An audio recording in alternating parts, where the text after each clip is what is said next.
Hello guys, എന്തൊക്കെയുണ്ട് വിശേഷം? പിന്നെ നിങ്ങൾ അറിഞ്ഞാണല്ലോ, ഞാൻ യൂട്യൂബ് തുടങ്ങി. നിങ്ങളെന്നെ നല്ല രീതിക്കൊന്ന് സപ്പോർട്ട് ചെയ്യണം. പിന്നെ ഞാൻ ഇപ്പോൾ നിൽക്കുന്നത് ക്രൊയേഷ്യ സാഗ്രബ് സിറ്റിയിലാണ്. സിറ്റിയിൽ നിന്നും 1 മണിക്കൂർ ട്രാവൽ ചെയ്ത് ഈ സ്ഥലത്ത് ഞാനിപ്പോൾ നിൽക്കുകയാണ്. ആ സ്ഥലത്തിൻ്റെ പേരാണ് പുസാരിപ്പൂട്ട്. അപ്പോൾ അതിൻ്റെ കാഴ്ചകളാണ് നിങ്ങളിപ്പോൾ കാണുന്നത്. കാഴ്ച നല്ല കൊള്ളാം, കുഴപ്പമില്ല, നല്ല സ്ഥലങ്ങളാണ് ഇവിടെ. ഇപ്പം ക്ലൈമറ്റ് നല്ല വെയിലടിച്ചുകൊണ്ടിരിക്കുകയാണ്. തണുത്ത കാലാവസ്ഥ മാറി ഇപ്പം നാട്ടിലെ കാലാവസ്ഥ ഡിസംബർ ആ ദിവസങ്ങളിലുള്ള കാലാവസ്ഥയാണ് ഇപ്പോഴത്തെ ഇവിടെ. അത്യാവശ്യത്തിന് ചൂടുണ്ട്.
ഹായ്.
ഞാൻ നേരത്തെ പറഞ്ഞതിൻ്റെ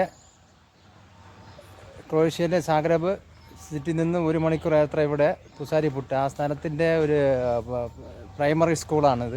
ഇവിടുത്തെ ഒരു പ്രൈമറി സ്കൂളാണ് എൻ്റെ ബാക്കിൽ കാണുന്നത്. അപ്പോൾ അതിനകത്ത് ഉള്ളിലോട്ട് പോകാൻ പറ്റുന്നില്ല. ഇന്ന് അവധിയാണ്, ഉച്ച വരെയുള്ളൂ, ഇന്ന് വെള്ളിയാഴ്ച ആയതുകൊണ്ട്. അതുകൊണ്ടാണ് ഉള്ളിലത്തെ കാഴ്ച എടുക്കാൻ പറ്റാത്തത്. ഓക്കെ. അപ്പോൾ ഇതിപ്പോൾ എൻ്റെ ബാക്കിൽ കാണുന്നത് അവർക്കുള്ള പ്ലേ ഗ്രൗണ്ടാണ്. ഉണ്ടോ? ഉള്ളിലോട്ട് പോകാൻ പറ്റുന്നില്ല, അത് അടപ്പാണ്, അത് അടച്ചിരിക്കുകയാണ്. അത് ഉച്ച വരെ ഉള്ളൂ. അതാണ് ഉള്ളിലത്തെ കാഴ്ച ഒന്നും കാണാൻ നിങ്ങൾക്ക് പറ്റാത്തത്. പിന്നെ ഒരു ദിവസം ഞാൻ വീഡിയോ ചെയ്യുന്നതായിരിക്കും.